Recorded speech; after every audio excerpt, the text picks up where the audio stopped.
C'est de réveil que nous allons parler spécialement aujourd'hui. Et pour en parler, j'ouvre la Bible dans le 2e livre des Rois, un épisode de la vie du prophète Élie en rapport avec la capitale de la Samarie, la capitale d'Israël, Samarie, et je lis au verset 24.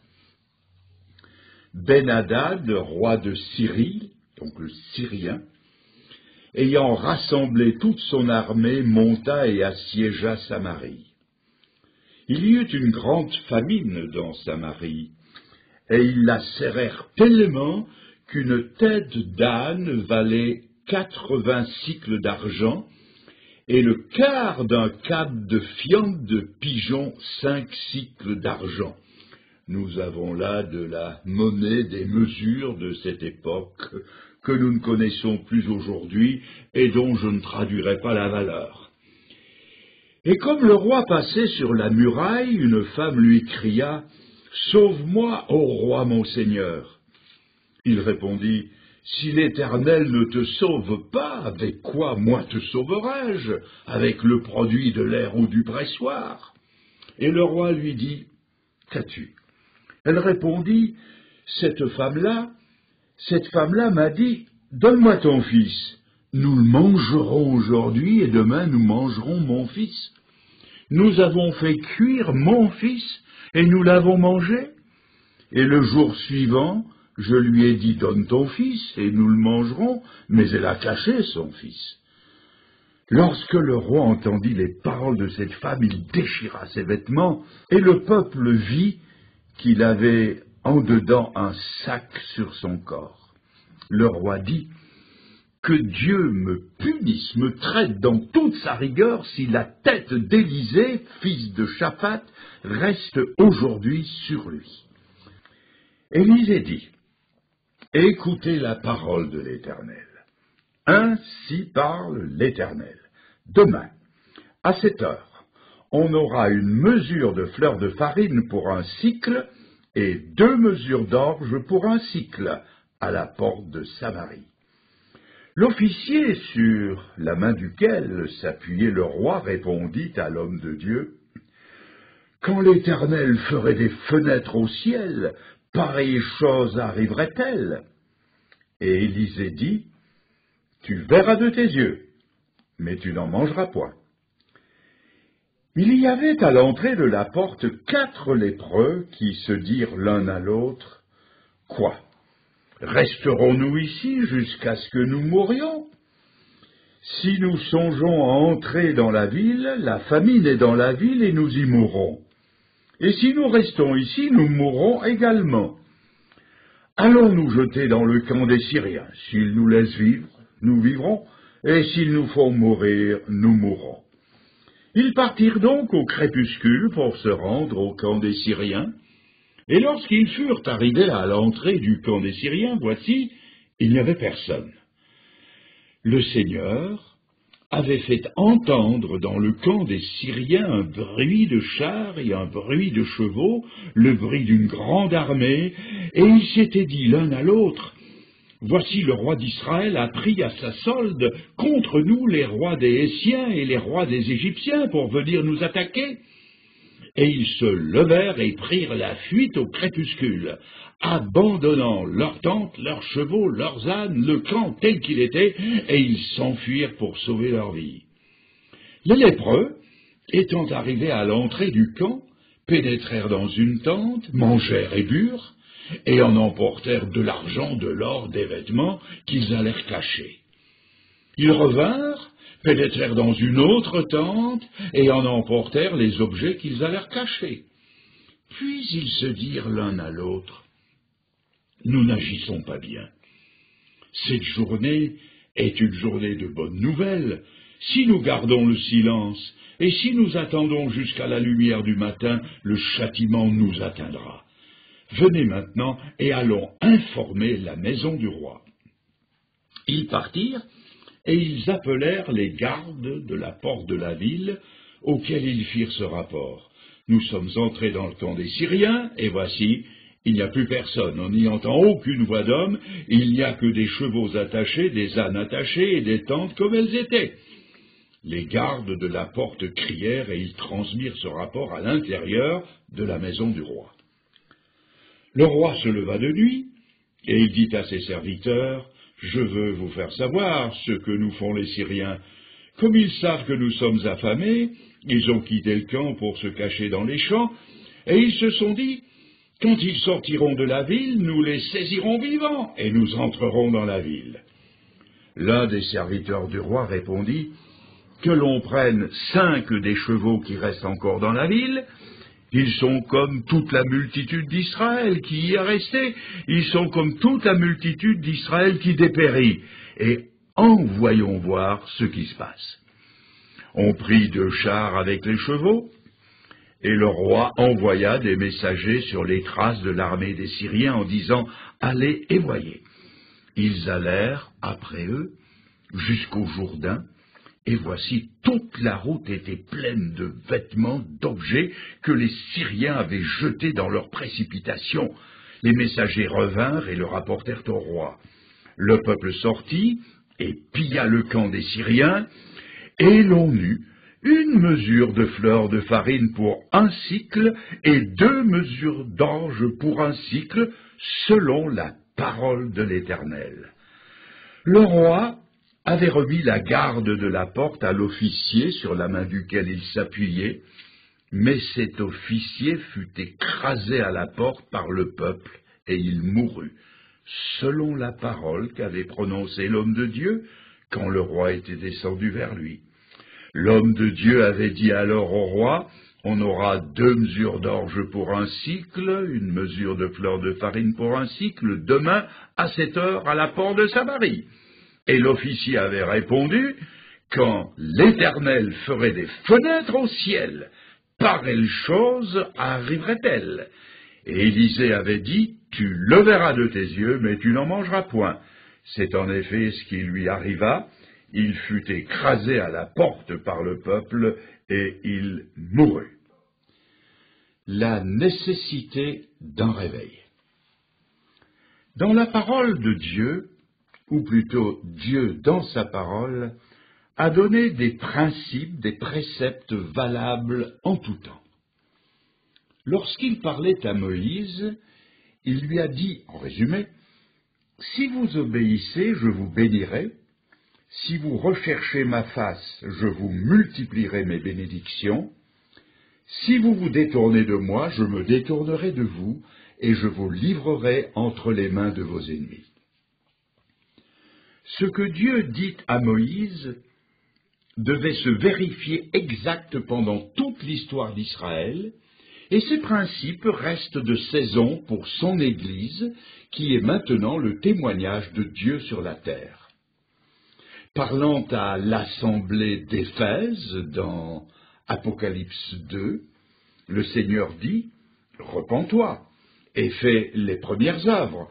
Autrement, je viendrai à toi et j'ôterai ta lampe de son lieu, à moins que tu ne te repentes. » À l'église de Pergame, il dit « Repens-toi donc, autrement je viendrai à toi promptement, et je te combattrai avec l'épée de ma bouche. » À celle de Thyatire, il dit « Je ferai mourir de mort tes enfants, et je rendrai à chacun selon ses œuvres. » À l'assemblée de Sardes, il dit « Si donc tu ne veilles pas, je viendrai sur toi comme un voleur. » À celle de Philadelphie, « Tiens ferme ce que tu as, afin que personne ne prenne ta couronne. » Et à Laodicée, « Parce que tu dis, je suis riche, je n'ai besoin de rien, je vais te vomir de ma bouche. » Le résumé de tout ceci, c'est que le salaire du péché, c'est la mort.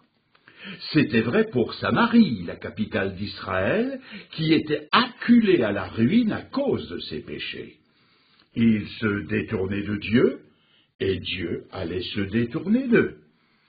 La confusion la plus extrême régnait à Samarie, comme elle règne aujourd'hui dans certains secteurs de l'Église de Jésus-Christ, pour ne pas dire dans l'Église tout entière.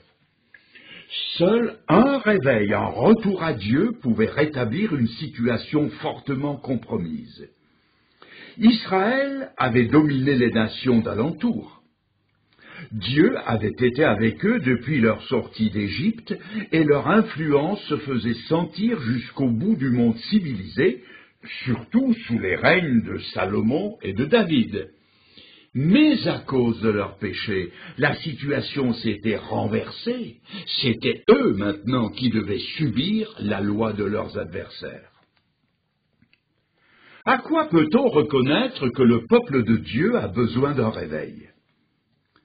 Lorsque l'Église cesse d'influencer le monde, mais que le monde influence l'Église, il est alors de la plus grande urgence de se repentir individuellement, collectivement, et de revenir à Dieu. Je traite de ce sujet capital ce soir, après mûre réflexion, à la demande de certains membres de l'Assemblée, et parce que je suis persuadé, comme bon nombre présents ici, que l'Église n'influence plus le monde, mais qu'elle est influencée par lui. Frères et sœurs, nous sommes à la croisée des chemins. De deux choses l'une, où nous vivrons un réveil spirituel, où le Seigneur, comme il le fit pour Laodicée, nous vomira de sa bouche. Je veux que vous voyiez le tragique de la situation à Samarie, situation qui a un parallèle avec celle d'aujourd'hui. Premièrement, nous avons vu en bref Samarie, assiégée par le monde, comme l'est aussi l'Église. Voyons maintenant, en deuxième point, la famine qui régnait à Samarie, comme elle règne aussi dans l'Église. Vous allez peut-être me dire, comment pouvez-vous parler de famine spirituelle alors que nous sommes une de ces fractions du protestantisme qui garde la Bible, qui est le dépôt de la vérité? Semaine après semaine, les messages que nous entendons sont basés sur la parole de Dieu. Nous buvons quotidiennement à ce que l'apôtre Paul appelle le lait spirituel et pur du Saint-Livre. Peu d'églises peuvent nous surclasser quant à la solidité de l'enseignement. Frères et sœurs, sachez que l'abondance ou la famine ne tiennent pas seulement à la quantité de nourriture que l'on absorbe, mais au pouvoir d'assimilation. Le prophète Michée, dans son chapitre 6, avait dit à Israël, « Tu mangeras, et tu ne seras pas rassasié, et ton ventre restera vide. » Nous pouvons être gavés jusqu'à plus fin de connaissances bibliques, mais à quoi bon si nous ne les assimilons pas? On peut mourir de faim avec l'estomac plein. On est alors, comme le dit Jacques dans son chapitre 1, comme un homme qui se regarde dans un miroir et qui s'en va et oublie aussitôt comment il était. Là où la parole de Dieu n'est plus assimilée, je dis bien assimilée, elle devient comme certaines lois de notre pays. Elles existent, mais elles ne sont pas suivies de ce qu'on appelle un décret d'application. On voit aujourd'hui des délinquants conduits, menottés au poste de police et sortir libres dans l'heure qui suit. Et cela aux grandes dames des policiers qui se demandent à quoi peut bien servir la loi dont ils sont les garants si on la viole impunément. Il en est de même avec la parole de Dieu, là où elle ne fait plus autorité. À quoi peut servir l'enseignement de Jésus sur ce point? Je vous laisse un commandement nouveau, aimez-vous les uns les autres. Si ce commandement fait place à la distance, à la froideur, ou à des clans qui se targuent d'être spirituels, cela devient comme notre belle devise, liberté, égalité, fraternité, qui est bien en vue sur tous les bâtiments publics, mais qui est piétinée ouvertement en de trop nombreuses occasions. C'était le cas de la belle assemblée d'Éphèse, où tout était orthodoxe, où l'ordre régnait, et où le commandement d'amour du Seigneur était connu, mais à qui il doit faire le reproche? Ce que j'ai contre toi, c'est que tu as abandonné ton premier amour. Il connaissait le mot amour. mais ils l'avaient abandonné. Trop souvent les messages ne sont plus assimilés, ils sont catalogués. Bon, moins bon, médiocre, nul. Dieu ne nous a pas demandé de les cataloguer, mais de les assimiler. Lorsque nous entendons un bon message d'évangélisation, nous nous écrions « Ah, je ne comprends pas comment les gens ne se convertissent pas après un message pareil ». Mais nous oublions de nous demander si nous assimilons les messages d'exhortation qui nous sont adressés. Nous avons besoin d'un réveil.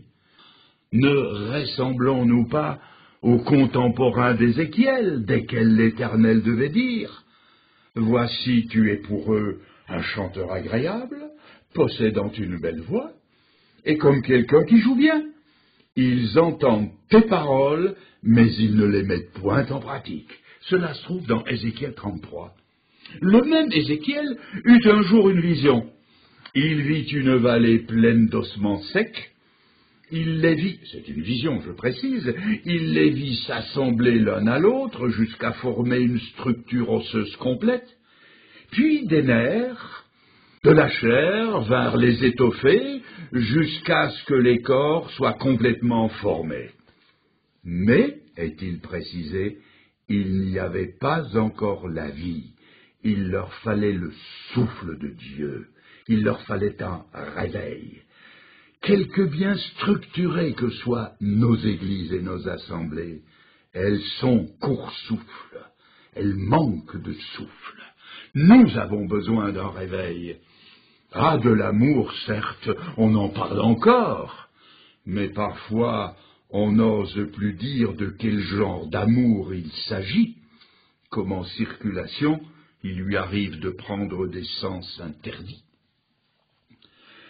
Troisièmement, au verset 26 de notre texte, on voit le roi passer sur la muraille. Des femmes viennent dire au roi que, pressées par la terrible famine, elles avaient mangé le fruit de leurs entrailles. Ils se mangeaient entre eux.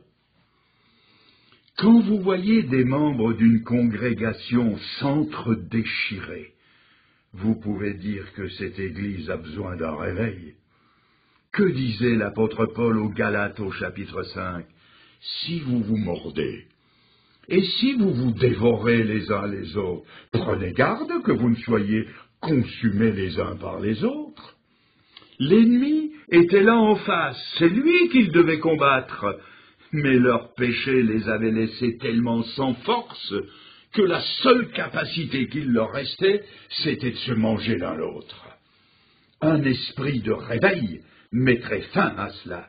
Et nous pourrions dire avec le général Booth, le fondateur de l'armée du salut, il disait ceci, « Je suis tellement occupé à combattre les ennemis du Seigneur que je n'ai pas le temps de me disputer avec ses amis. »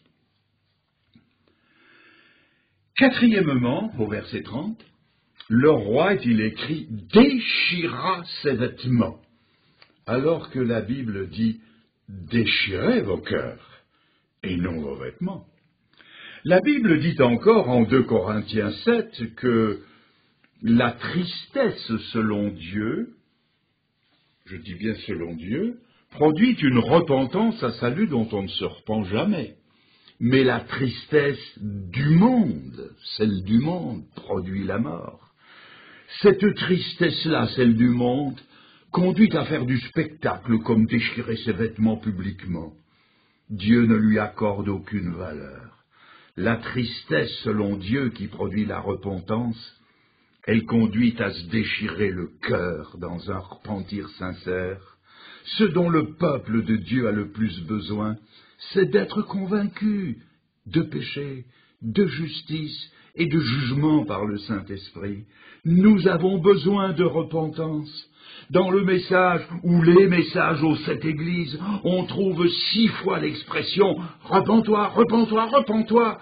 Cela pour nous prouver que la repentance sied aussi bien aux chrétiens qu'à l'inconverti. Et quand le roi entendit le terrible rapport de ces femmes, il s'écria avec colère que Dieu me traite dans toute sa rigueur si la tête d'Élysée reste sur lui aujourd'hui. Il mettait la faute non pas sur lui-même, mais sur les autres. En quelque sorte, il fait son mea culpa sur la poitrine des autres. Il n'y avait pas de jugement de soi. Bien sûr qu'Élisée était le gêneur. Il tenait dans leurs oreilles des vérités qu'ils ne voulaient pas entendre. La Bible dit dans 1 Corinthiens chapitre 11, si nous nous jugions nous-mêmes, je répète, si nous nous jugions nous-mêmes, nous ne serions pas jugés. Dans l'assemblée de Corinthe, un homme vivait une relation coupable avec la femme de son père. Il refusait de se juger lui-même. Et l'apôtre Paul, ayant eu connaissance de la chose et revêtu de son autorité apostolique, enjoignit cette Église de tenir un conseil au nom du Seigneur pour livrer un tel homme à Satan pour la destruction de la chair, afin que l'esprit soit sauvé au jour du jugement, au jour du Seigneur. Voici donc un homme qui vivait dans le péché et une assemblée qui, sachant ces choses, se croisait les bras et se pavanait d'aise au milieu de ses dons spirituels. Et Paul dit, très bien, livrez-le à Satan et que celui-ci le frappe. Dans la seconde épître, nous trouvons que cet homme fut amené à se juger lui-même et il fut réintégré dans la communion fraternelle. Se juger soi-même veut dire que nous devons confesser nos péchés dès que nous en prenons connaissance de les avoir commis, et ne pas attendre que Dieu nous châtie. Jugeons-nous quand nous péchons, confessons notre péché, renonçons-y, ou alors nous courons le risque d'être châtiés par le Seigneur. Le roi continua par ces paroles, « Si la tête d'Élysée reste sur ses épaules aujourd'hui. » Le roi parlait de Dieu, mais il ne parlait pas à Dieu. L'esprit de prière, qui est l'élément déterminant de toute victoire, était absent à Samarie. Ils avaient besoin d'un réveil. Une église qui ne prie plus est une église qui ne vit plus, qui ne sait plus communiquer la vie. Une église qui ne prie plus perd son estime aux yeux de Dieu et sa puissance devant les hommes. Ce dont les chrétiens ont le plus besoin aujourd'hui, c'est de réapprendre l'art sacré et difficile de la prière. N'en avons-nous pas besoin de cet esprit de prière? La réunion de prière hebdomadaire n'est-elle pas, de toutes les autres, celle qui est la moins fréquentée? Elle est pourtant appelée le baromètre de l'Église. Cinquièmement, au chapitre 7 et au verset 1er, le prophète Élisée dit « Écoutez la parole de l'Éternel. Demain, à cette heure, on aura une mesure de fleur de farine pour un sicle et 2 mesures d'orge pour le même prix. » Ce à quoi l'officier supérieur, conseiller du roi, répondit « Quand l'Éternel ferait des fenêtres au ciel, pareille chose arriverait-elle ?»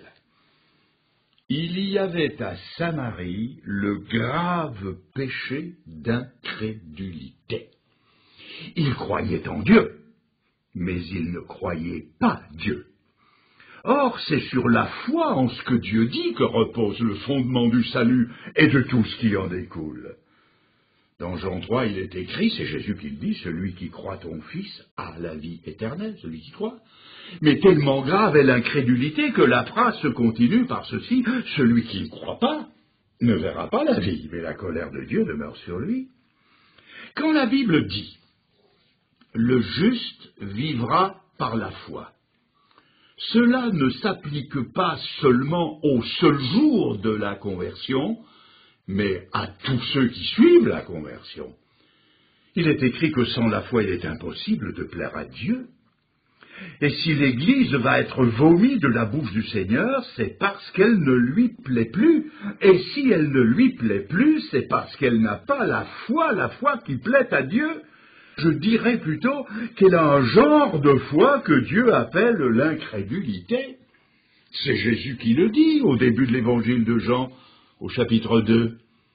À Jérusalem, je lis, à Jérusalem, plusieurs crurent en son nom, voyant les miracles qu'il faisait. Donc ils étaient des croyants parce qu'ils voyaient, mais je lis encore, mais Jésus ne se fiait point à eux. Ainsi, certains croient. Mais que croient-ils? Ils croient que le monde est trop indifférent pour l'évangéliser, et il s'évite ainsi la peine de s'intéresser à lui. Certains croient que l'ami sollicité de venir à la réunion refusera, et il s'évite ainsi la peine de l'inviter. Certains croient qu'un réveil n'est plus possible, afin de ne pas être eux-mêmes tirés de leur sommeil. Certains croient que c'est au Saint-Esprit de convaincre de péché, de justice, de jugement, et ils s'évitent ainsi la peine de parler aux hommes de leur péché, de la justice et du jugement. Certains croient de tout leur cœur, ne jette pas tes perles au pourceau, afin de ne pas s'appliquer. Va dans les chemins, le long des haies, et ce que tu trouveras contraint-les d'entrer. En fait, ce que certains croient serait mieux défini par de l'incrédulité que par de la foi. Certains croient tout simplement qu'au jour de leur conversion, ils n'ont contracté rien d'autre qu'une police d'assurance à long terme contre l'enfer et le jugement dernier. Ils aiment à croire que Jésus est mort pour leurs péchés et qu'ils ont en lui un avocat pour la vie présente. Il ne faut pas oublier que Jésus est présenté à l'Église apostolique comme roi, seigneur et maître, roi de leur vie, seigneur de leur volonté, maître de leur destinée.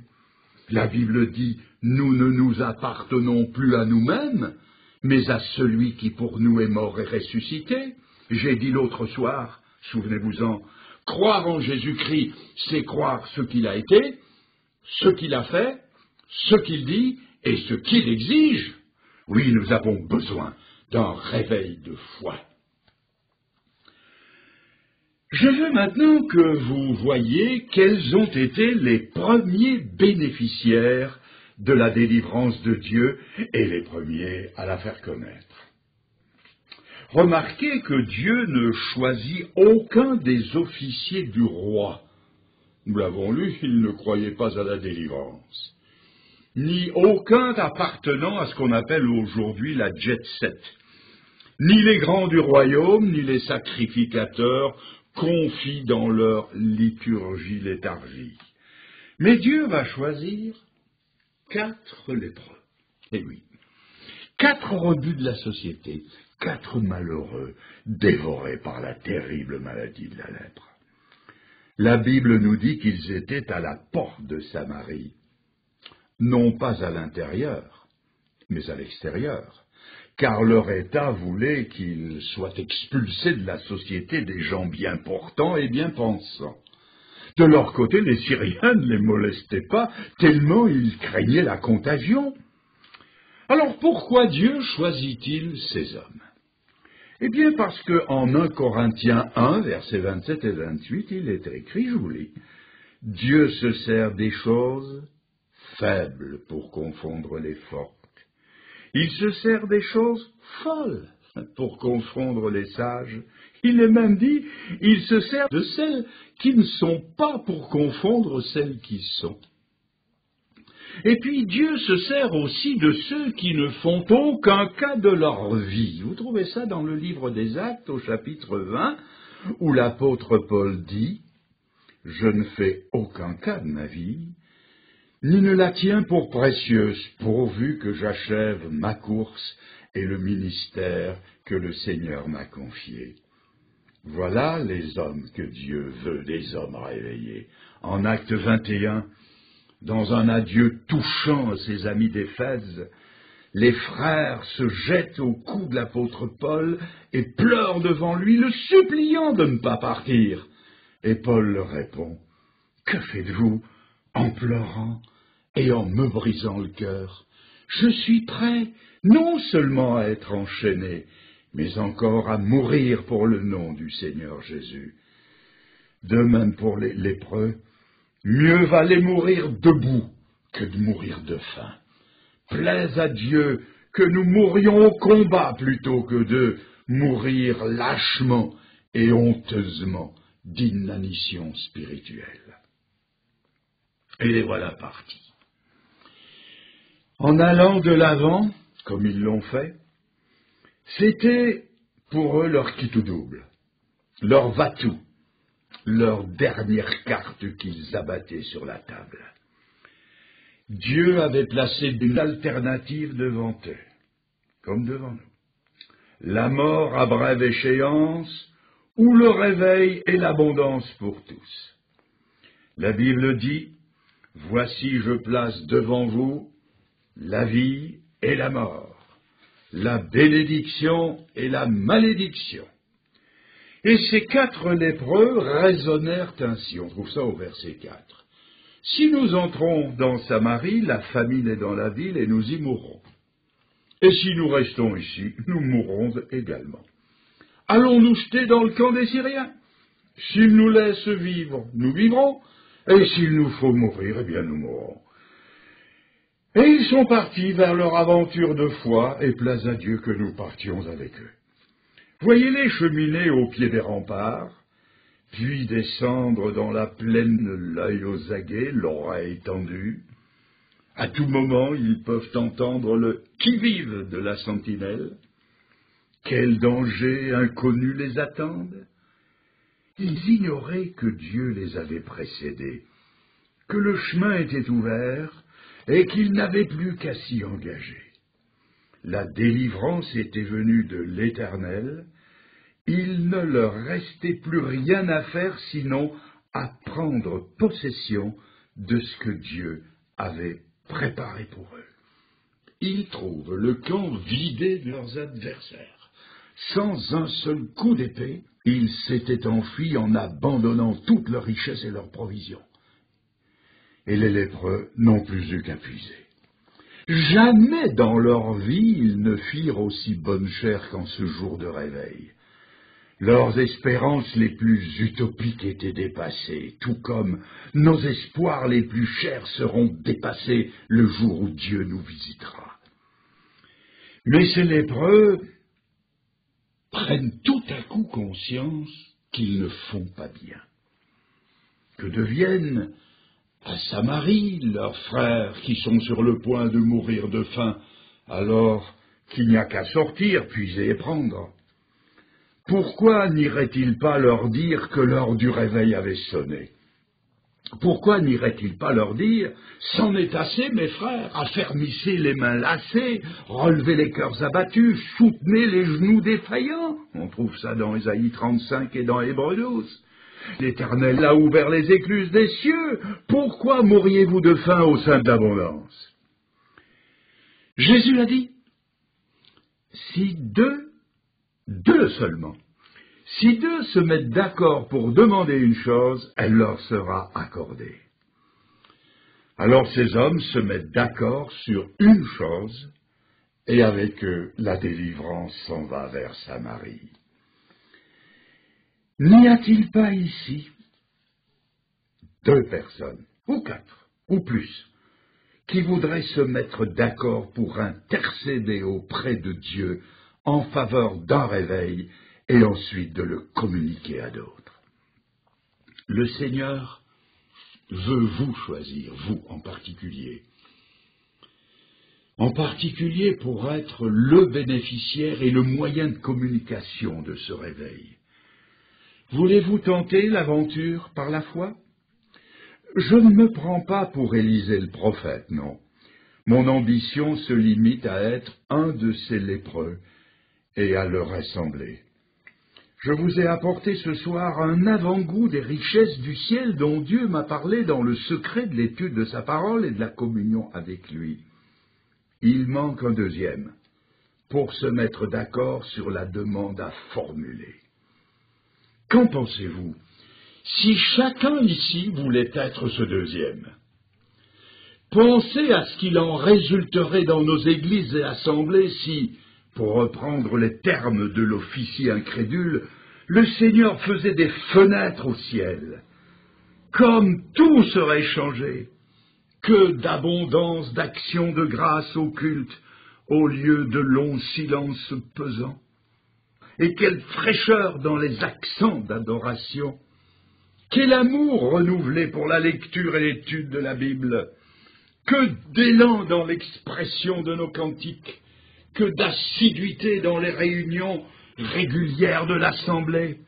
Nombreux seraient alors ceux qui diraient avec le psalmiste « Je suis heureux quand on me dit « Montons à la maison de l'Éternel ». Que de victoires alors remportées sur le péché, que de plans élaborés en vue de l'évangélisation à court ou à long terme pour le salut des perdus. Quel renouveau dans la prière et quelle audace dans les demandes. Quelle manifestation ouverte de l'amour fraternel. Quelle reconnaissance au quotidien des bienfaits de Dieu, comme David qui s'exhortait par ces mots « Mon âme, bénis l'Éternel et n'oublie aucun de ses bienfaits ». Je termine, mes amis, mes frères et sœurs, je termine cette soirée par les paroles de ce cantique bien connu qui monte à Dieu comme une prière ardente. Et vous le connaissez peut-être. « Ah, donne à mon âme plus de sainteté, plus d'ardente flamme de sérénité, plus de confiance pour rester debout, plus de patience pour supporter tout. Forme à ton service des cœurs plus joyeux, prompts au sacrifice, toujours sous tes yeux, qui chantent, qui tremblent, remplis de ferveur, des cœurs qui ressemblent au tien, cher Sauveur. » Nous nous recueillons juste quelques instants. Seigneur, c'est à toi maintenant que nous adressons quelques paroles finales. Imprime les vérités de ta parole dans notre cœur à chacun. Seigneur, donne-nous de cesser de nous contenter de la médiocrité et de désirer un renouveau de vie, un réveil de spiritualité dans nos églises, dans mon assemblée, dans mon propre cœur, chez les miens, chez ceux que nous aimons.